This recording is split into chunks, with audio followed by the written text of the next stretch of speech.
Typical ways in which user processes interact with a device is as follows. A process needs to perform an operation that requires access from a hardware device. For instance, to perform a send operation to transmit a network packet or to read a file from disk.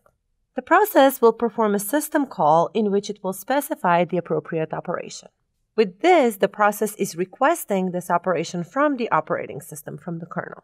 The operating system then will run the in-kernel stack related to this particular device, like for instance the TCP/IP stack to form the appropriate packet before the data is sent out to the network, or the file system that's needed to determine the particular disk block that stores the file data.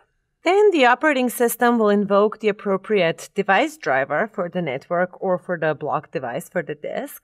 And then the device driver will actually perform the configuration of the request to the device. On the network side, this means that the device driver will write out a record that configures the device to perform a transmission of the appropriate packet data.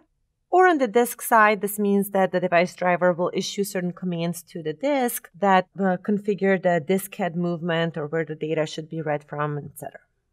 The device drivers will issue these commands using the appropriate programmed I/O or DMA operations, and this will be done in a device-specific manner. So the drivers are the ones that understand the available memory registers on the device. They understand the other pending requests. So the driver is the one that will need to make sure that the requests aren't somehow overwritten or undelivered to the device.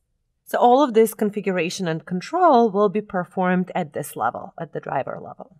And finally, once the device is configured, it will perform the actual request. In the case of the network card, this device will perform the transmission of the data. In the case of the disk device, the device will perform the block read operation from disk. And finally, any results from the request, or in general, any events that are originating on the devices will traverse this call chain in a reverse manner.